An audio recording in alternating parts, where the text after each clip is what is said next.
En el año 1352, el Imperio Otomano emprendió otra campaña de gran escala.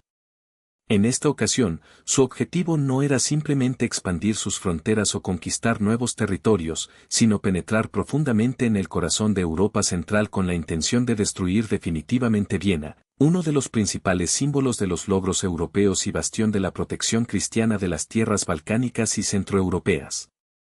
Tras fracasos anteriores, cuando los intentos de tomar la ciudad terminaban en derrota, los otomanos decidieron volver a levantar su bandera, concentrando en ello grandes fuerzas, un ejército enorme equipado con armamento pesado, artillería, caballería y unidades de ingeniería responsables de los trabajos de asedio.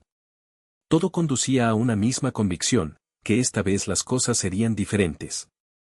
Esta sería la decisiva, y Viena caería, recuperando la prestigiosa posición del Imperio Otomano y reafirmando la fuerza de su poderosa civilización. Pero para alcanzar su objetivo, no se podía dejar nada al azar. Cada camino que llevaba a las fronteras de la ciudad debía ser bloqueado y revisado, para que el enemigo no pudiera avanzar o recibir apoyo. Cada posición fortificada a lo largo del recorrido, ya fuera una muralla, un reducto o una guarnición fortificada, tenía que ser eliminada o tomada, para no convertirse en un obstáculo en el camino hacia la victoria. Uno de estos puntos clave fue Kos, una pequeña fortaleza fronteriza o pueblo, considerado lo suficientemente débil para rendirse sin luchar, al igual que muchas otras en un corto periodo de tiempo. Nadie sospechaba lo que ocurriría a continuación. En lugar de rendirse como se esperaba, Kos resistió con fiereza. Pasaron varios días, luego semanas, y los pesados cañones otomanos bombardeaban implacablemente sus muros día y noche. Los ataques se sucedían uno tras otro, la esperanza de una rápida conquista comenzaba a desvanecerse. Lo que inicialmente parecía ser un asedio breve y sencillo, se convirtió en una prolongada y agotadora lucha de cerco. Finalmente, la ciudad que parecía a primera vista destinada a rendirse sin resistencia, se convirtió en el punto donde el frente de ataque otomano se detuvo y donde la campaña, diseñada para cambiar el mapa político de Europa, tuvo que concluir sin alcanzar la victoria definitiva.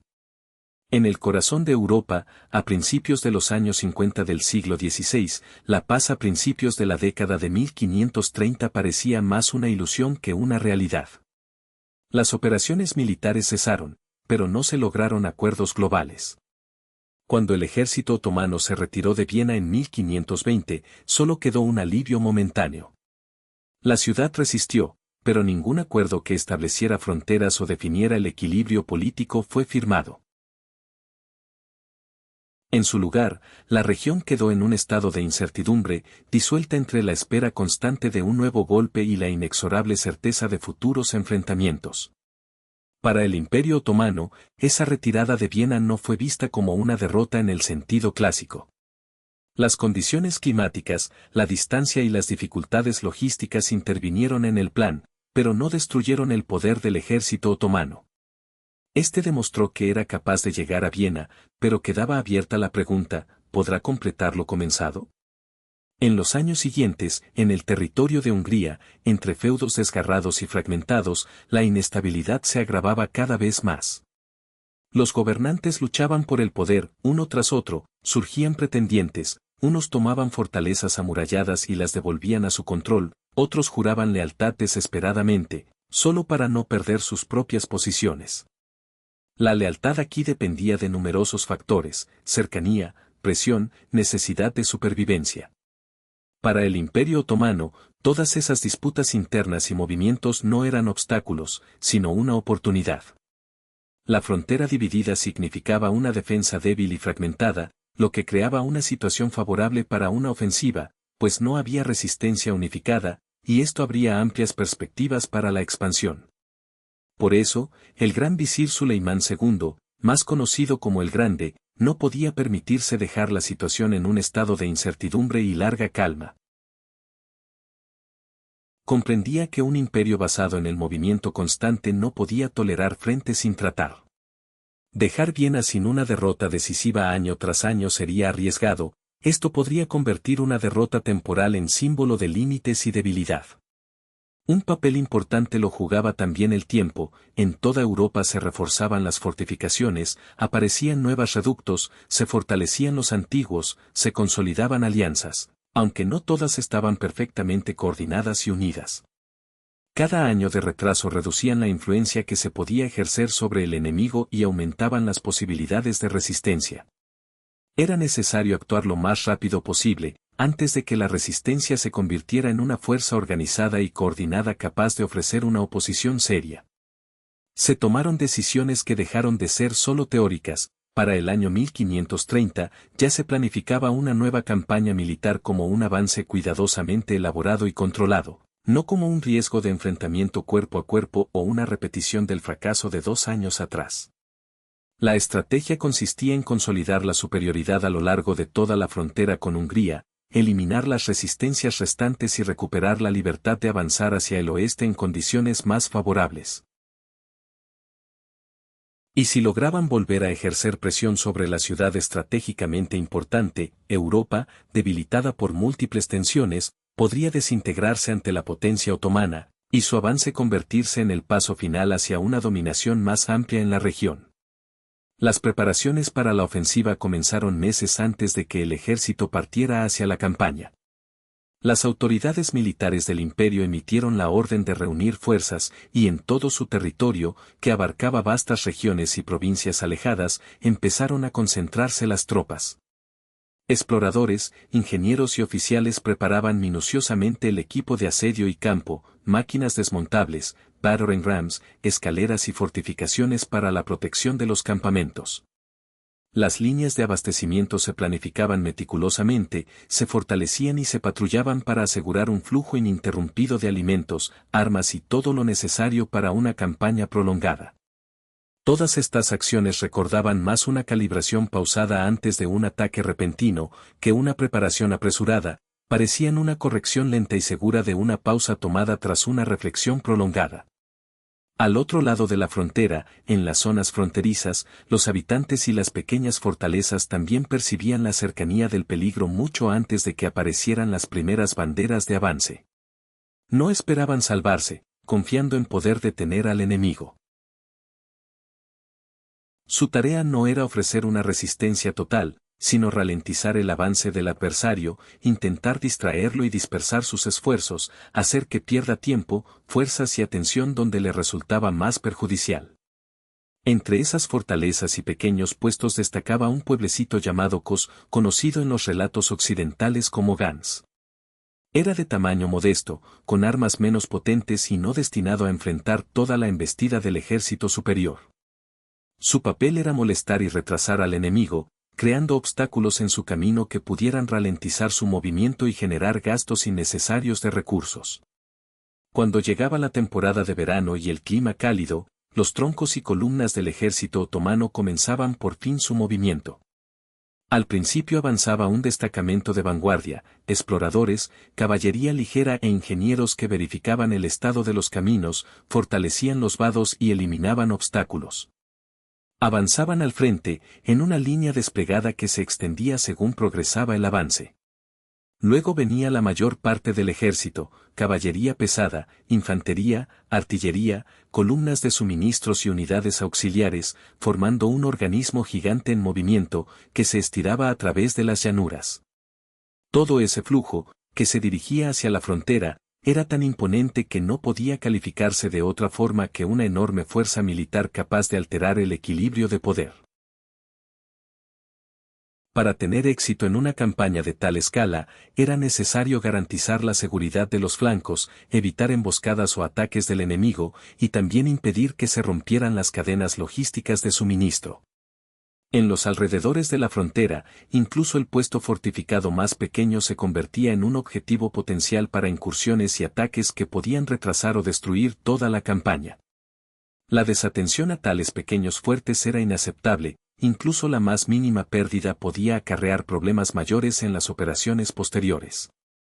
Para mantener un ritmo rápido y una ofensiva de alta intensidad, era imprescindible asegurar un avance continuo por rutas despejadas, libres de emboscadas y obstáculos. Justo en esa ruta se encontraba el pequeño fuerte de Cossack, una fortaleza de tamaño reducido que debía ser una pieza clave en los planes de la ofensiva otomana. Cuando a principios de agosto la inteligencia otomana llegó a esta zona, su misión parecía clara y sencilla. Las tropas de avanzada se extendieron delante, los exploradores y la caballería reforzaron el entorno, identificando posibles rutas y amenazas potenciales, y los ingenieros comenzaron sus inspecciones. Desde fuera, la fortaleza parecía sumamente modesta, muros bajos, una construcción poco llamativa, sin signos visibles de artillería pesada ni de fortificaciones robustas. Todo parecía que el enemigo podría superar rápidamente esta barrera. Sin embargo, tras los muros, en el interior de la fortaleza, la situación era completamente diferente. La población y las fuerzas de defensa del Kohan no superaban las 200 personas, soldados y civiles armados, unidos por una misión común. El mando estaba en manos de Nikola Wisich, un oficial profesional curtido en combates fronterizos y que comprendía bien su papel. Conocía perfectamente las debilidades de su fortaleza y sabía que tendría que defenderla de manera ininterrumpida, luchando contra fuerzas superiores y enfrentando todas las dificultades que surgían en un escenario de avance rápido. En ese momento, no había fuerzas de reserva ni ejércitos auxiliares preparados para acudir en ayuda si fuera necesario. Todo el destino de esa fortaleza y de sus defensores dependía de las personas que ya estaban tras los muros. Wisich comprendió esto a simple vista, no había refuerzos, no se preveía ayuda externa, y el resultado de la batalla dependía completamente de su resistencia y determinación. También era consciente de la gravedad de la situación. Cada día de asedio significaba un día más para Viena, en el que la ciudad podría prepararse para una posible defensa o contraataque. Si la ciudad caía y la fortaleza se sometía al enemigo, se abriría un camino directo al corazón de Europa Central, lo que podría cambiar radicalmente el equilibrio de poder y representar una amenaza inestable para todo el imperio. Por eso, la opción era clara, no había lugar para retirarse. La corte del sultanato otomano decidió seguir resistiendo, sin importar las circunstancias. Wisich no se preparó para una batalla en el sentido clásico, no creía en combates precipitados, sino que se preparó para una defensa prolongada y agotadora, defendiendo cada centímetro de sus muros. Las puertas de la fortaleza estaban selladas con anticipación para evitar un ataque sorpresa del enemigo. Los centinelas cumplían con su deber con una precisión increíble, posicionándose de modo que cualquier observador desde el ejército otomano pudiera detectarlos fácilmente. Sin embargo, su objetivo no era provocar al enemigo ni incitar al conflicto, sino crear condiciones de claridad y entendimiento. Esta fortaleza no abrirá sus puertas solo porque se acerque un ejército numeroso. Dentro de los muros, la calma y la practicidad se mezclaban. Todos los preparativos se realizaban según lo planeado, el armamento se revisaba y redistribuía, las municiones se controlaban con extremo cuidado, siguiendo estrictas restricciones en su consumo. Los sectores de la fortaleza que eran vulnerables y débiles se reforzaban con troncos, tierra y cualquier material disponible, a veces incluso con simple madera y pequeñas zanjas. Los habitantes que estaban dentro se organizaban en grupos de trabajo, cada uno con una tarea específica, algunos transportaban provisiones, otros reparaban los daños, y otros levantaban caminos internos para facilitar el movimiento rápido. Quien todavía podía ayudar recibía una tarea. El pánico, una emoción vacía y peligrosa que no aportaba ninguna ventaja, debía mantenerse fuera de los límites de la fortaleza. La situación exterior también cambiaba cada día, la presencia otomana se intensificaba, los campamentos se expandían, y los ingenieros colocaban nuevas marcas para futuras posiciones de artillería. Los emisarios, a caballo veloz, regresaban hacia la flota enemiga llevando un mismo mensaje claro e importante para los estrategas: la fortaleza claramente se mantenía y no se rendiría fácilmente. Era imposible pasar por las murallas, que permanecían cerradas, listas para resistir. Ambas partes, al final de esta fase, comprendieron claramente lo que estaba ocurriendo. Las fuerzas otomanas no podían rodear la defensa, y la fortaleza no se rendiría ante las primeras demandas. Los destacamentos avanzados del ejército otomano estaban terminando de evaluar la situación, y el siguiente paso sería la presión. La transición de la observación a acciones activas no ocurrió de repente, sino que fue consciente y deliberada.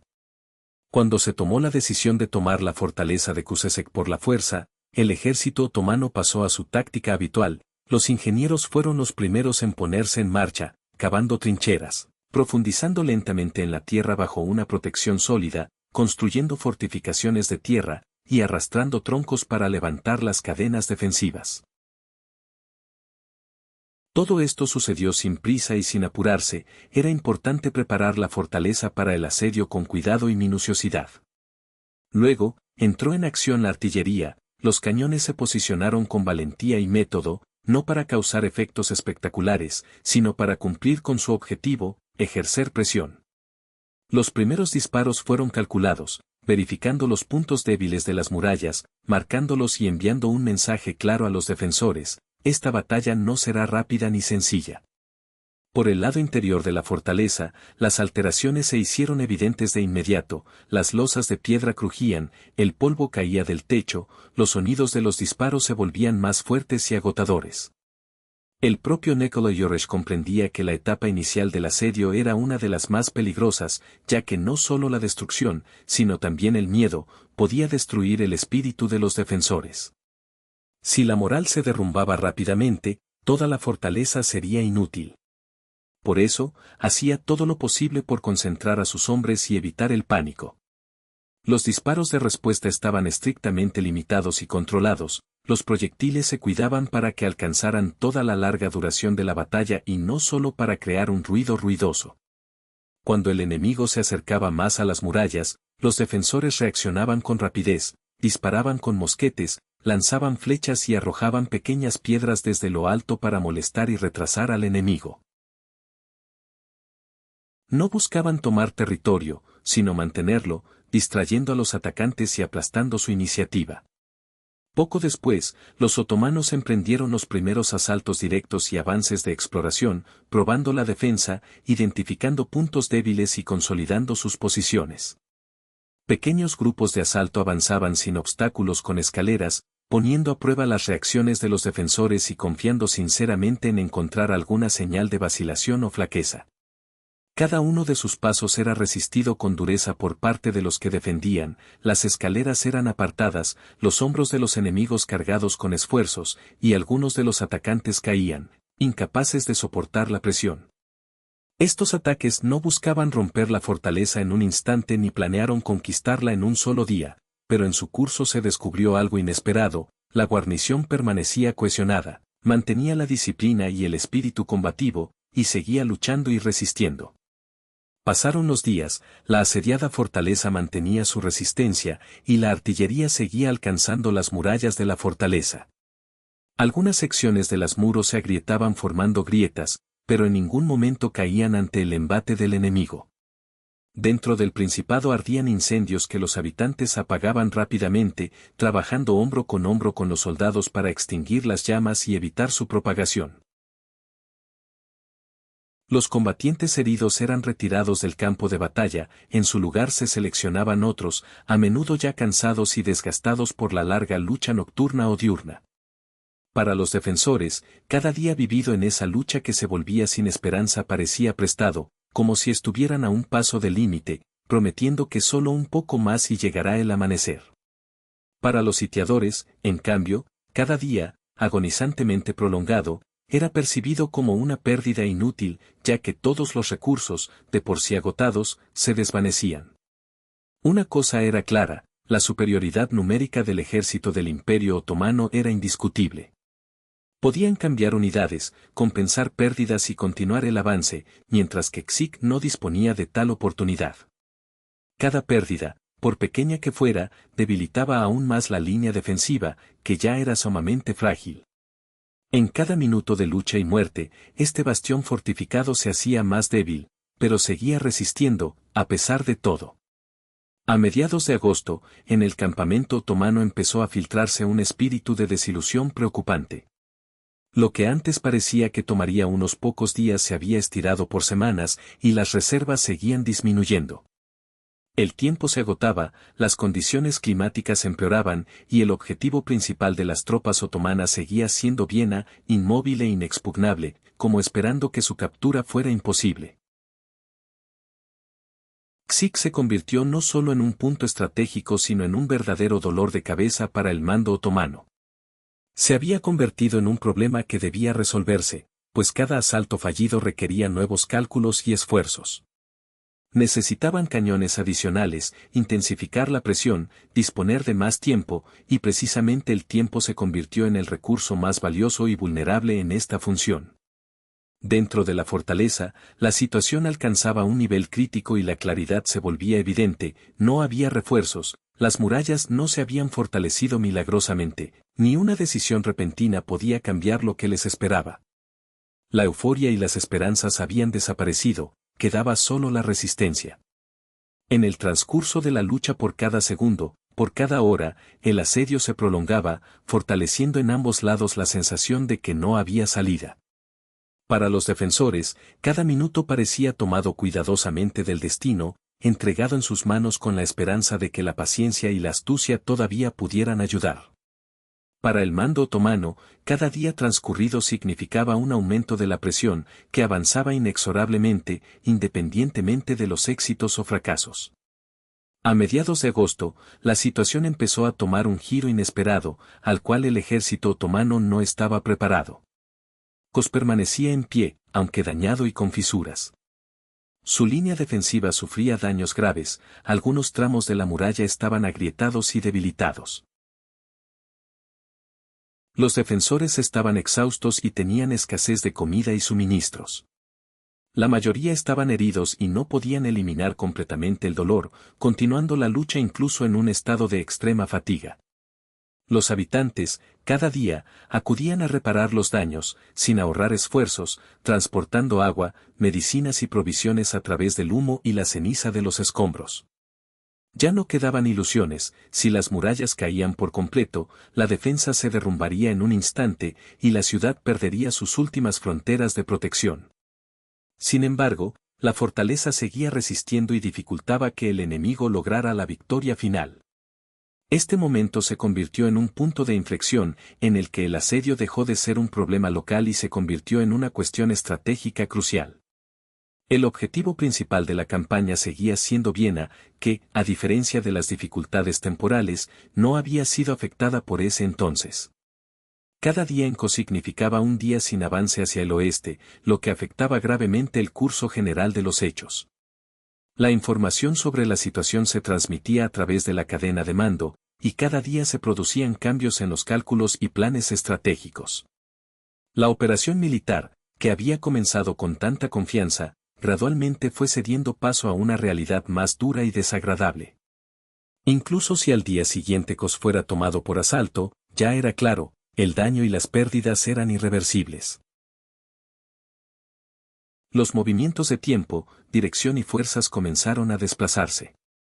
El impulso, que parecía tan firme al principio, empezó a desacelerarse notablemente. Las opciones de acción se reducían cada vez más.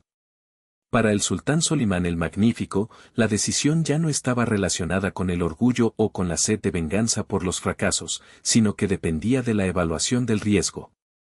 Avanzar al final de la temporada cuando el enemigo ya estaba más alerta y preparado significaba no solo perder tiempo, sino también sufrir pérdidas mucho mayores. El asedio continuaba, pero su sentido y su importancia habían cambiado. Kos dejó de resistir simplemente, creaba una situación en la que era necesario tomar decisiones. En conflicto militar, a veces lo más importante es ejercer presión sobre un enemigo poderoso y obligarlo a tomar una decisión, especialmente bajo condiciones de tiempo limitado. Y son precisamente esos momentos los que suelen ser más significativos que romper muros o tomar una fortaleza. En los últimos días de agosto, el mando otomano se vio obligado a enfrentarse a una realidad inevitable, el tiempo invertido en la toma de Koiga resultó ser demasiado largo. Las reservas, el abastecimiento y los alimentos se agotaron rápidamente, y la situación se volvía cada vez más precaria. La temporada, que en ese momento avanzaba lentamente hacia su fin, hizo que cada kilómetro recorrido hacia el oeste aumentara el riesgo de fracaso. Aunque la fortaleza todavía resistía, la situación estratégica comenzaba a salirse de control.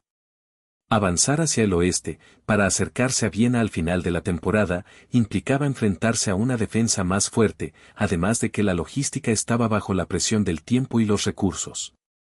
La posibilidad de una victoria definitiva y decisiva era cada vez menor. Quedaba entonces el peligro de quedar atrapados en una lucha prolongada y difícil, o, en el peor de los casos, caer en una trampa de la que sería difícil escapar. Por eso, la presión empezó a disminuir gradualmente. Los bombardeos de artillería cesaron, y los ataques se volvieron menos frecuentes.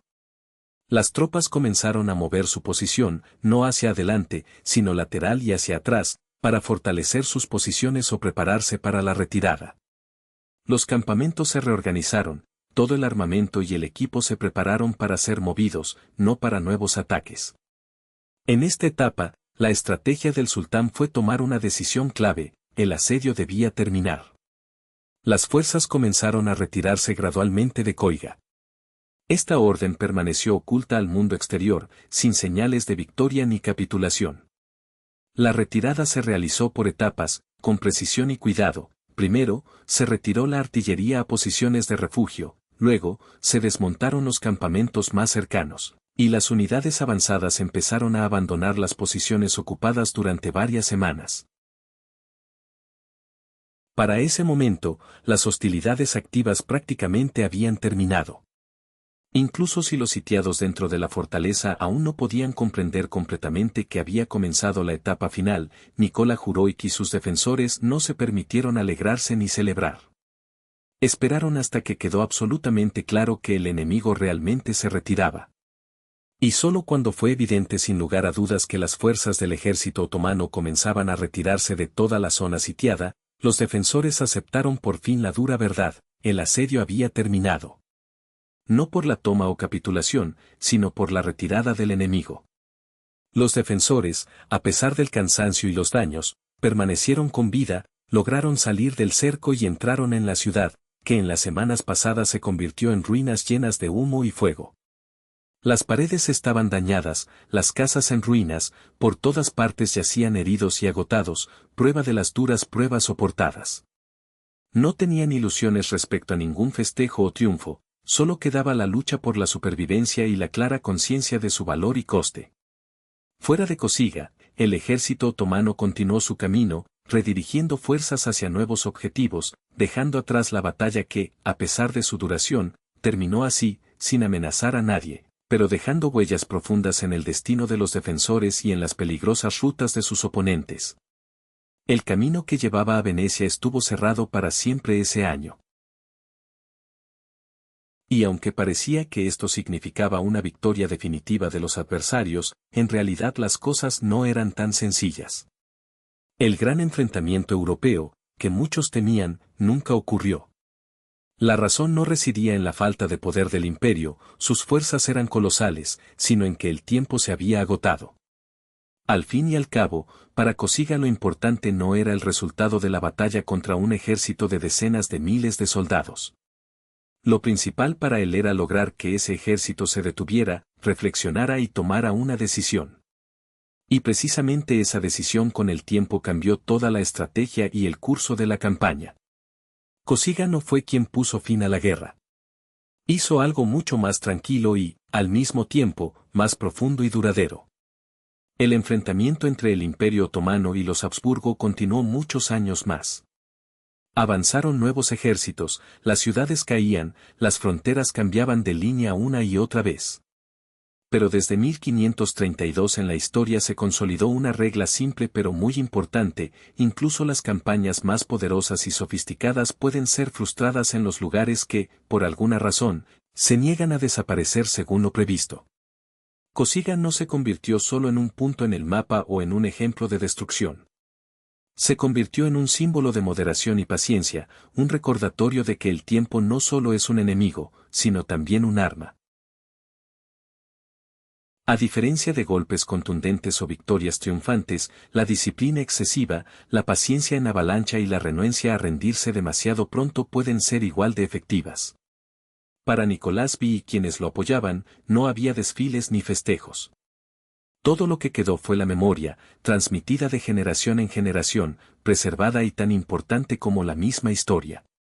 En la ciudad de Cosiga, en aquellos días cuando sonaba la campana, posteriormente pasarían a ser percibidos no como un signo de victoria, sino como un símbolo de supervivencia, de conservarse a uno mismo y sus valores en las condiciones más difíciles. Por eso, el asedio todavía hoy tiene importancia. No porque el imperio haya sido destruido para siempre, sino porque su lucha solo quedó postergada. La historia suele celebrar el momento en que caen las murallas y las puertas, cuando llega una ruptura decisiva. Pero es importante recordar que a veces el destino se desarrolla de otra manera, la historia se centra precisamente en esos momentos en los que las murallas permanecen firmes e impermeables. Y fue en 1532, en ese momento crítico, cuando esto fue suficiente para cambiar el curso de los acontecimientos.